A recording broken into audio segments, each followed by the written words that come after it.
Este caso ocurre en Irak en el año 2004. Kenneth John Bigley nació en Liverpool en abril de 1942. Creció en una familia de clase trabajadora y para mediados de los años 60 se había formado como ingeniero civil. En 1967 se casó con su primera esposa. La pareja tuvo algunos hijos y Kenneth logró ascender en su trabajo hasta convertirse en director general. Pero a mediados de los años 80 ocurrió una tragedia. El hijo de los Bigley, Paul, de 17 años, fue atropellado mientras iba en su bicicleta y cayó en coma. Kenneth se vio obligado a tomar la dolorosa decisión de desconectar la máquina de soporte vital. La muerte devastó a la familia y el matrimonio de Kenneth se derrumbó por la tensión. Después de esto, decidió hacer un pequeño cambio en su vida. Le pidió a su hermano Paul que lo ayudara a encontrar trabajo en Medio Oriente. Y durante la siguiente década viajó ampliamente por Kuwait, Dubái, Omán y otros estados del Golfo, aceptando contratos, construyendo infraestructura y consolidando su reputación como un ingeniero bastante confiable. A principios de los años 2000, Kenneth conoció y se casó con una mujer llamada Sombat, una tailandesa 20 años menor que él, y ambos comenzaron a planear su retiro en Tailandia. La familia y los amigos describían a Kenneth como una persona tranquila y resiliente, y con la seguridad financiera al alcance, aceptó un trabajo más, esta vez en Irak, un país que emergía de décadas de dictadura y guerra. La invasión de Irak, liderada por Estados Unidos, en marzo de 2003, había derrocado a Saddam Hussein, pero también había desatado el caos. No era raro que ingenieros, contratistas y trabajadores humanitarios fueran secuestrados, baleados o sufrieran atentados con bomba. Los grupos terroristas usaban el secuestro como una táctica de bajo riesgo y bajo costo para frustrar los planes de Occidente en Irak. Muchas empresas retiraron a su personal, preocupadas por su seguridad, pero otras, desesperadas por completar contratos y recuperar inversiones, se quedaron. Las personas que sí se quedaron vivían detrás de muros antibomba y tenían que contratar guardias privados. A pesar de las precauciones, la amenaza seguía siempre presente. Vehículos que transportaban a occidentales eran emboscados en las carreteras y los insurgentes grababan videos espeluznantes de ejecuciones para amplificar el miedo. El 14 de septiembre de 2004, dos contratistas de seguridad australianos fueron capturados cerca de Samara y sus captores amenazaron con matarlos a menos que Australia retirara sus tropas. Y en la misma semana, dos trabajadoras humanitarias italianas fueron secuestradas en Bagdad y un conductor turco fue decapitado en video. Esto provocó pánico entre el reducido número de civiles extranjeros que vivían en Irak. Muchos periodistas, contratistas y diplomáticos abandonaron el país, dejando atrás solo a aquellos cuyo trabajo no podía ser abandonado. Y a pesar de las repetidas advertencias, Kenneth se quedó. Kenneth confiaba en su experiencia y también confiaba en las medidas de seguridad asignadas para protegerlo.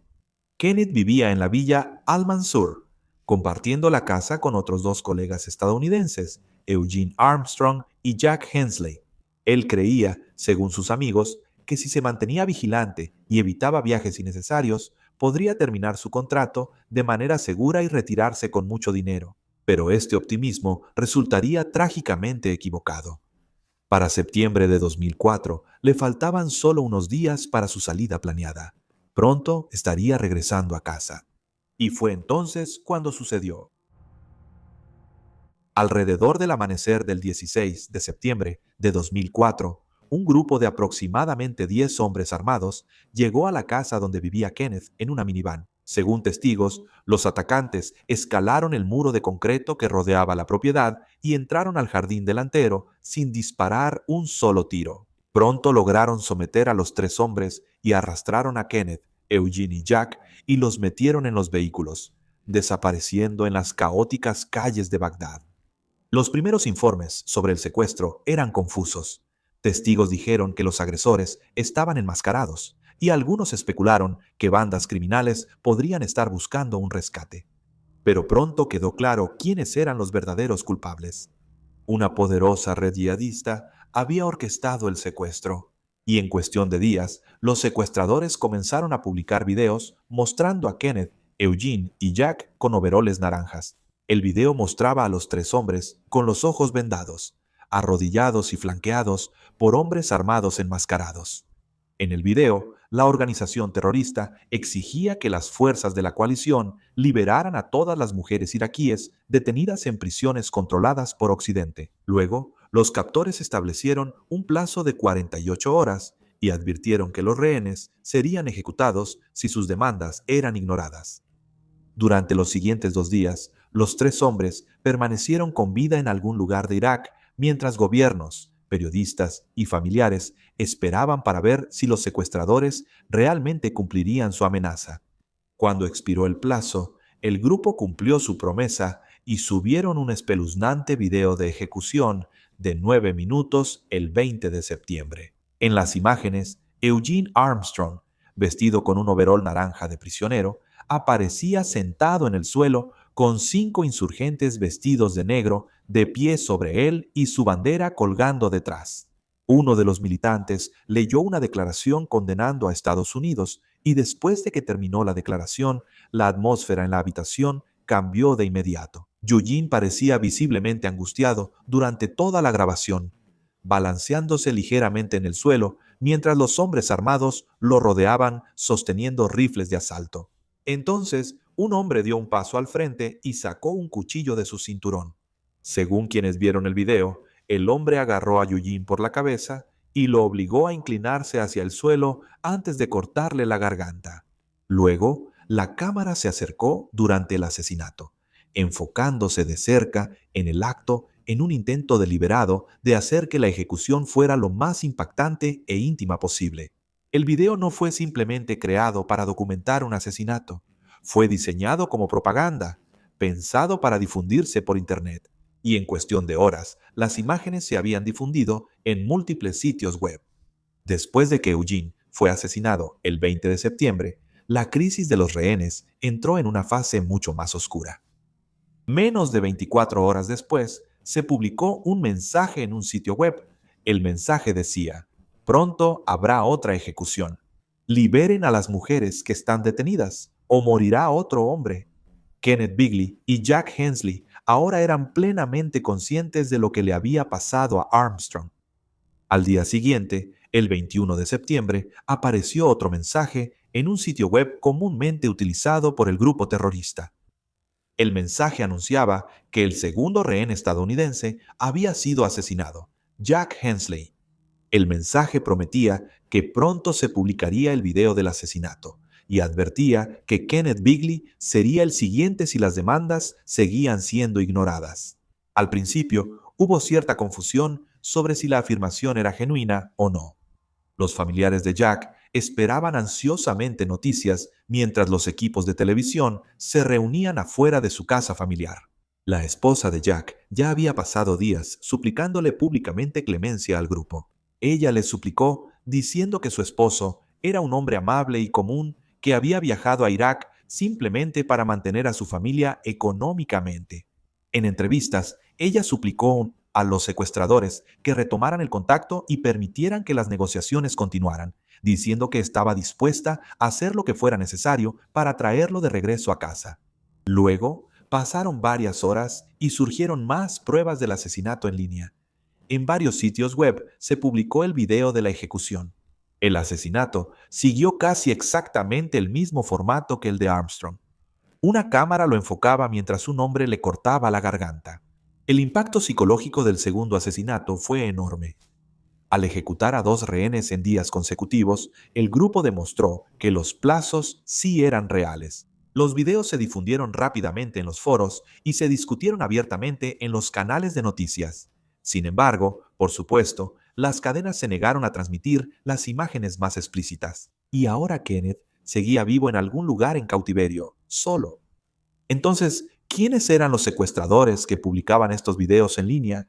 El grupo se llamaba Tawhid al-Jihad y fue fundado por un militante jordano llamado Abu Zakawi, un militante carismático pero brutal responsable de más de 700 asesinatos en Irak. Su objetivo era cometer actos horribles y lograr que estos actos se mencionaran en las noticias nacionales. El 22 de septiembre de 2004 apareció un video de baja calidad en un sitio web. En él estaba Kenneth, con los ojos vendados y vistiendo un overol naranja. En el video, Kenneth se dirigía directamente al primer ministro británico, Tony Blair. Él dijo: «Señor Blair, soy Ken de Liverpool. Creo que esta es posiblemente mi última oportunidad. No quiero morir, no lo merezco. Por favor, liberen a las prisioneras que están en cárceles iraquíes». El video duró menos de 2 minutos y terminó con él en un estado traumatizado. Fue la primera prueba pública de que seguía con vida, pero también fue la última vez que su familia escuchó su voz. El gobierno del Reino Unido reconoció el video, pero insistieron en que no había prisioneras que coincidieran con la descripción de los secuestradores. Los políticos dijeron a los reporteros que había pocas esperanzas de lograr la liberación de Kenneth sano y salvo, y enfatizaron que no podían cumplir con las demandas. Después de esto, los días se convirtieron en semanas. La familia Bigley lanzó una campaña para asegurar la libertad de Kenneth. Su hermano Paul realizó una conferencia de prensa en Liverpool e incluso viajó a Medio Oriente para apelar a los líderes islámicos. Eruditos islámicos en Gran Bretaña emitieron declaraciones instando a los secuestradores a mostrar misericordia. Y en Tailandia, Sonbut Bigley, la esposa de Kenneth, suplicó por la liberación de su esposo. Detrás de escena, mensajes del gobierno del Reino Unido fueron intercambiados con los secuestradores a través de un tercero en Irak. Sin embargo, los militantes simplemente se negaron a retirar sus demandas. El gobierno afirmó que los secuestradores sabían perfectamente que no había prisioneras en custodia en Irak. El gobierno del Reino Unido también consideró una operación de rescate, pero nunca pudieron localizar la casa donde Kenneth estaba retenido. El 26 de septiembre se publicó otro video. Esta vez, Kenneth, aún en cautiverio, hizo otra súplica dirigida a Tony Blair. Él dijo: «Eres la única persona en este mundo de Dios que puede ayudarme. Por favor, libera a los prisioneros». Luego, más tarde, se publicó un tercer video en Internet. En él, Kenneth lleva una camiseta blanca sin mangas y no tiene los ojos vendados, pero está sentado dentro de una jaula. Repitió sus súplicas pidiendo al público británico y a los países musulmanes que presionaran a sus líderes para lograr su liberación. La jaula en la que estaba Kenneth formaba parte de un estudio de televisión improvisado que usaban los insurgentes para grabar videos de rehenes. Estos videos estaban cuidadosamente coreografiados y los rehenes eran obligados a leer guiones. Este video se compartió ampliamente a través de Internet en Irak. El impacto psicológico fue profundo. Usaron estos videos para provocar miedo, reunir seguidores y competir por la atención con grupos rivales. Y estos videos lograron su objetivo. La noticia de estos videos se difundió a nivel mundial. Para principios de octubre de 2004, Kenneth había pasado más de 3 semanas en cautiverio. Él ya había visto, o al menos entendido, que los 2 hombres secuestrados junto con él, Eugene y Jack, estaban muertos. Los videos se habían difundido por todo el mundo. Las negociaciones se habían estancado. Pero luego, el 7 de octubre, de repente surgieron informes de que algo había salido mal dentro de la red de secuestradores. Parecía que Kenneth, de alguna manera, había logrado escapar de la casa donde lo tenían retenido. Exactamente cómo logró escapar nunca se ha esclarecido por completo. Algunos relatos sugerían que uno de sus guardias lo había ayudado a huir en silencio, posiblemente por simpatía o por miedo a lo que pronto le podría suceder. Otras versiones afirmaban que los militantes simplemente se habían vuelto descuidados después de semanas de tenerlo cautivo. Pero por un breve periodo, Kenneth parecía estar libre. Cuando Kenneth escapó, huyó hacia una zona sumamente peligrosa, controlada por insurgentes al sur de Bagdad, que las tropas de la coalición habían apodado el Triángulo de la Muerte. Se dice que pasó tiempo escondiéndose en campos y zanjas de riego mientras sus captores buscaban la zona tratando de encontrarlo. Una versión de los hechos afirmaba que un agricultor local finalmente vio a un hombre extranjero confundido moviéndose por el campo y alertó a los insurgentes cercanos. Otra versión sugería que fue reconocido en un retén antes de que pudiera escapar de la zona.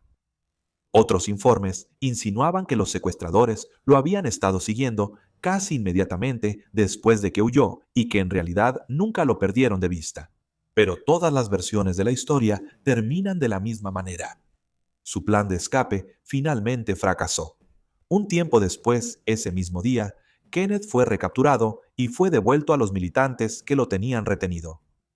Después de 22 días en cautiverio, el tiempo de Kenneth finalmente se acabó. Un último video del rehén comenzó a circular en Internet. Al igual que las grabaciones anteriores que involucraban a Jack y Eugene, seguía el mismo formato ya conocido. Kenneth aparecía arrodillado en el suelo. A su alrededor, 6 militantes armados vestidos de negro y detrás de ellos, la bandera del grupo. Quienes describieron la grabación después dijeron que Kenneth parecía físicamente agotado tras semanas de cautiverio. Parecía débil, emocionalmente agotado y visiblemente más delgado. Entonces, uno de los militantes comenzó a hablar en árabe. Según las traducciones publicadas después, el hombre declaró que Kenneth estaba siendo ejecutado porque el gobierno británico se había negado a cumplir con las demandas del grupo. La declaración culpó directamente a Tony Blair y al papel de Gran Bretaña en Irak por lo que estaba a punto de suceder. El orador luego dio un paso adelante y sacó un cuchillo de su cinturón, mientras varios otros militantes se acercaban a Kenneth. Luego obligaron a Kenneth a tirarse al suelo y lo sujetaron mientras comenzaba la ejecución. Este video, al igual que los otros, se difundió rápidamente en línea. Al principio, los funcionarios británicos y estadounidenses dudaron en confirmar públicamente los informes. No se había recuperado ningún cuerpo y en el caos de Irak, en 2004, los funcionarios querían pruebas definitivas antes de informar a la familia. Los analistas revisaron las imágenes y confirmaron que el hombre en el video era, en efecto, Kenneth. El 8 de octubre de 2004, la familia anunció que había recibido pruebas definitivas de la ejecución de Kenneth. Las imágenes tomadas del video fueron mostradas en privado a los familiares de Kenneth. El primer ministro Tony Blair emitió un comunicado expresando su repulsión ante el asesinato de un hombre inocente. Muchas personas encendieron velas y dejaron flores junto a la casa de Kenneth, y los periódicos publicaron homenajes en su honor. A pesar del video horripilante, el cuerpo de Kenneth no fue encontrado poco después. Sería hasta 2006 cuando un hombre de la zona afirmó que el cuerpo de Kenneth estaba enterrado cerca de Fallujah y que él había participado en un juicio simulado organizado por los secuestradores. Las autoridades buscaron su cuerpo, pero no lo encontraron. Kenneth no era un soldado ni un político, solo era un ingeniero. Su decisión de trabajar en Irak surgió del deseo de mantener a su familia y la esperanza de poder terminar su trabajo y retirarse a Tailandia. La historia de Kenneth es trágica y hasta el día de hoy su cuerpo nunca ha sido encontrado.